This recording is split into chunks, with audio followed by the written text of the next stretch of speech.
రాజేష్ తను ప్రతిరోజు కూడా సంతకు వెళ్ళి ఆ లోపల నుంచి ఉన్నటువంటి నల్లమల ఫారెస్ట్లో ఉన్నటువంటి చిన్న విలేజ్కి వెళ్తూ ఉంటాడు. అయితే ఆ మార్గ మధ్యంలోనే ఒక పెద్ద సంత కూడా ఏర్పాటు చేస్తారు. అది కూడా వారంలో ఒక్కరోజు మాత్రమే తెరిచి ఉంటుంది. అంటే ఈ ప్రజలకు కావలసిన సరుకులన్నీ కూడా కేవలం ఒక్క వారం రోజుల్లో మాత్రమే తీసుకోవాల్సి ఉంటుంది. అయితే ఆ రోజు అప్పటికే ఆఫీస్కి లేట్ అయింది. దాంతో బాస్ తిట్టాడు. ఇంకా వర్క్ పెండింగ్ కూడా చాలా ఉంది. దీంతో వెళ్ళడానికి నైట్ అయిపోయింది. సో ఆ నైట్ టైంలో వాళ్ళ ఫ్రెండ్స్ అందరూ కూడా చెప్పారు, అసలే ఒక్కడివే వెళ్తూ ఉంటా కదా, కొంచెం కేరింగ్గా వెళ్ళు, లేదంటే నువ్వు అసలే భయిస్తుడు కదా అని చెప్పారు. సరేలేరా నాకేంటి భయం అంటూ వెళ్ళాడు రాజేష్. వెళ్తూ ఉండగా అప్పటికే సంత మొత్తం కూడా క్లోజ్ అయిపోయింది. సరే ఈసారి సామాన్లు ఏమీ లేవు, సరే ఏదైనా ఒక మంచం కొనుక్కుంటే బాగుండు అని చెప్పి రాజేష్ చాలా రోజుల నుండి అనుకుంటున్నాడు. ఇంకేంటి అలా అనుకుని ముందుకు నడుస్తూ ఉన్నాడు. మార్గ మధ్యంలో ఒక అడవి కనిపించింది. అంటే ప్రతిరోజు అదే అడవులలో జర్నీ చేస్తాడు అనుకోండి. బట్ అడవిలోంచి వెళ్తూ ఉండగా వెనక నుంచి బాబు అంటూ ఒక పెద్ద స్వరం వినిపించింది. వెనక్కి తిరిగి చూసేసరికి ఒక ముసలాయన తన నెత్తి మీద పెద్ద మంచాన్ని పెట్టుకుని వస్తూ ఉన్నాడు. అది చూస్తే టేకు మంచం. ఏంటి అని చెప్పి ఆగాడు రాజేష్. అయితే వెంటనే ఆ పెద్ద ఆయన ఆ రాజేష్ దగ్గరికి వచ్చి, బాబు ఈ మంచాన్ని మీరు కొనుక్కుంటారా అని అడిగాడు. సరే ఎంత కమ్ముతావు అని అన్నాడు రాజేష్. దానికి సమాధానంగా ఆ ముసలాయన, దీనిని నేను పక్కూర్లో దొంగతనం చేసుకొచ్చాను, కావాలంటే ఎంతో కొంత డబ్బులు ఇచ్చేసి మీరే దీన్ని చేసుకోండి అని అన్నారు. వెంటనే ఆ మాటకి సంతోషించినటువంటి రాజేష్ కొంత మొత్తాన్ని ఆ ముసలాయన చేతుల్లో పెట్టేసి అక్కడ నుంచి వెళ్ళిపోయాడు. వెళ్ళిపోతూ వెనక్కి తిరిగి ఒక్కసారి అడిగాడు, ఇంతకీ నీ పేరేంటి అని చెప్పి. దానికి సమాధానంగా ముసలాయన, నా పేరు ఎందుకులేండి బాబు, నా పేరు తాతాజీ అని అంటారు అని అన్నాడు. సరేలే ఏమైతే ఏముంది అని చెప్పేసి ఆ మంచాన్ని పట్టుకుని వెంటనే అక్కడ నుంచి ఇంటికి వెళ్ళిపోయాడు రాజేష్. సరేలే ఎలాగో కొత్త మంచం కూడా దొరికింది, ఇక నుంచి పడుకోవడానికి నాకు కూడా ఇబ్బంది ఉండదు అని మనసులో అనుకుంటున్నాడు రాజేష్. అయితే వెంటనే భోజనం చేసేసి నైట్ అవ్వగానే వెంటనే 10 గంటలకి ఇంటి వెనక ఉన్నటువంటి పాకలో మంచం వేసుకున్నాడు. ఇంకా అక్కడి నుంచే అస్సలు ఆట మొదలవుతుంది. మంచం వేసుకున్న వెంటనే ఒక్కసారిగా నిద్ర విపరీతంగా వచ్చేసింది. ఇక ఆలోచించేది ఏమీ లేకుండా నిద్రలోనికి జారుకున్నాడు రాజేష్ గాఢంగా. సమయం రాత్రి 1 గంట కావస్తుంది. ఇంతలో ఒక్కసారిగా ఎవరో ఏడుస్తున్నట్లు విపరీతమైన రోదనలు వినిపిస్తున్నాయి. చుట్టూ తిరిగి చూసేసరికి ఇంకేంటి ఒక్కసారిగా వెన్నులో వణుకు పుట్టింది రాజేష్కి. ఎందుకంటే చుట్టుపక్కల ఎవరు కూడా లేరు. కానీ ఈ శబ్దం ఎక్కడి నుంచి వస్తుంది, అసలు ఎవరు ఏడుస్తున్నారు, ఏవేవో మూలుగులు వినిపిస్తున్నాయి అని అనుకుంటూ భయంగా అక్కడ నుంచి వెళ్ళిపోయాడు రాజేష్. సరే చుట్టుపక్కల ఎవరు కూడా లేరు కదా, ఏదో భ్రమ ఉంటుందిలే అని చెప్పి మళ్ళీ వెళ్ళి మంచం మీద పడుకున్నాడు. కొంత కునుకు పడుతుండగానే ఇంకొకసారి మళ్ళీ మూలుగులు, అవే ఏడుపులు, ఏడుస్తూ ఇంకా చాలా బాధగా చాలా విచారంగా ఏడుస్తూ ఆ ఏడుపులు వినడానికి చాలా భయంకరంగా ఉన్నాయి. ఆ మాటలన్నీ కూడా వింటున్నాడు రాజేష్. అప్పుడు అతనికి అర్థమైంది ఆ మాటలు ఎక్కడి నుంచో కాదు, ఆ మంచం నుండి వస్తున్నాయని చెప్పేసి.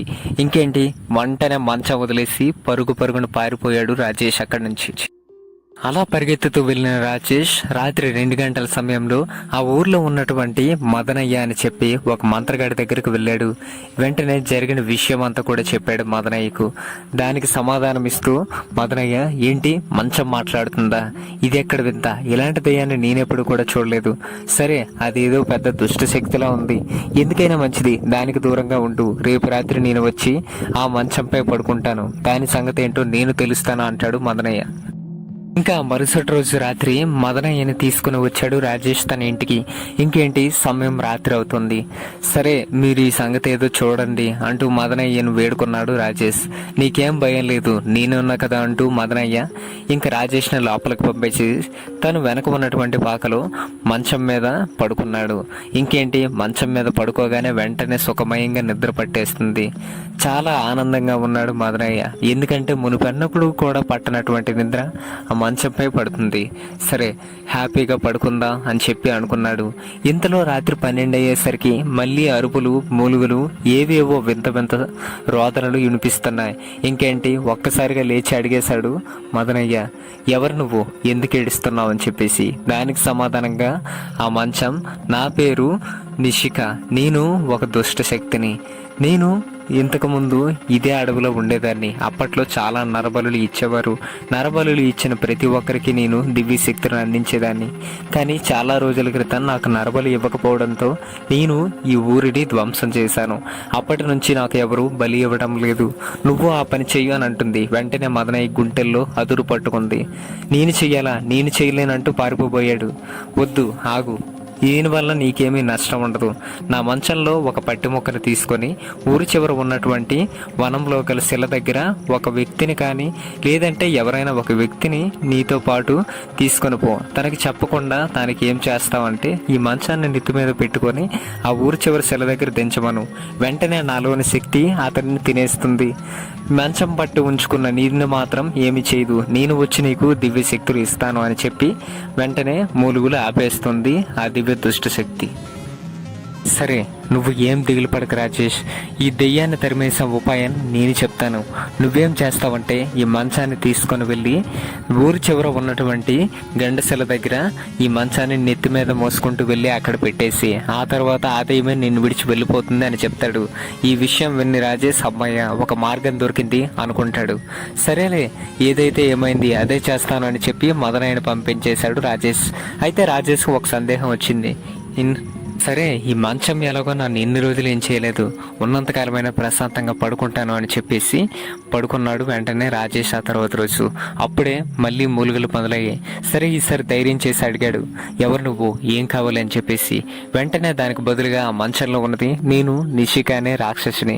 నేను చాలా రోజుల క్రితం అంటే దశాబ్దాల కిందట ఇక్కడ నరబలులు ఇచ్చేవారు. నాకు నువ్వు కూడా నరబలి ఇవ్వగలిగితే నీకు దివ్య శక్తులు, ధనాన్ని, నిధిని ఇవ్వగలుగుతాను అని చెప్పింది. దానికి సంతోషించిన రాజేష్ సరే నేనేం చేయాలి అని అంటాడు. దానికి నువ్వేం చేయవసరం లేదు. ఈ మంచంలో ఉన్నటువంటి ఒక పట్టి మొక్కను నువ్వు ఉంచుకో. ఎవరి చేత అయినా సరే ఈ మంచాన్ని ఆ ఊరి చివర ఉన్నటువంటి చెట్టు దగ్గర పెట్టించు. లేదంటే నువ్వు పెట్టినా పర్వాలేదు, నీకేం భయం లేదు. నీ చేతిలో మంచం పట్టి మొక్క ఉన్నంత వరకు నేను నిన్ను ఏమి చేయను.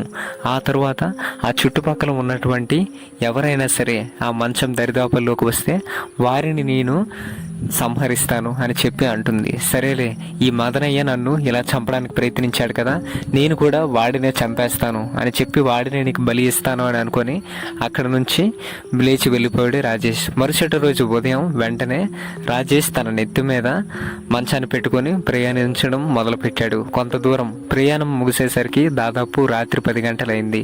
ఇంకేంటి, అక్కడికి వెళ్ళి వెంటనే ఆ మంచాన్ని నెత్తి మీద నుంచి దించబోయాడు. ఇంతలో రాజేష్ వెనకనే గుట్టు చెప్పుడు కాకుండా నడుస్తూ వస్తున్నాడు మదనయ్య. ఇద్దరు కూడా అనుకోకుండా ఒకరు వెనక ఒకరు జాగ్రత్తగా అడుగు వేసుకుంటూ వచ్చి ఆ శిల దగ్గర వెంటనే మంచాన్ని దించారు. ఇంకేంటి, ఆ మంచం దించిన వెంటనే అందులో ఉన్నటువంటి దుష్టశక్తి బయటకు వచ్చి వెంటనే రాజేష్ను, మదనయ్యను ఇద్దరిని చంపి వాళ్ళ రక్తాన్ని, మాంసాన్ని తీసుకొని బూడిద చేసి వెళ్ళిపోతుంది. అప్పుడు వెనక నుండి పరిగెడుతూ వస్తాడు తాతాజీ. వెంటనే ఆ దుష్టశక్తి పిలుస్తుంది, తాతాజీ రా అంటూ. ఇప్పుడు అర్థమైంది కదా, ఇంతకీ ఒకరిని చంపుదాం, ఒకరిని చంపి ఇంకొకరి నిధి తీసుకుందాం, దివ్యశక్తులు పొందుదాం అనుకున్నారు. నిజానికి వీళ్ళిద్దరిని కూడా చంపింది ఆ తాతాజీ. ఆ తాతాజీ మాత్రమే వీళ్ళిద్దరికి ఇలా బలి చేయడానికి ప్రయత్నం చేశాడు. అలా 2 బలులను పూర్తి చేశాడు తాతాజీ.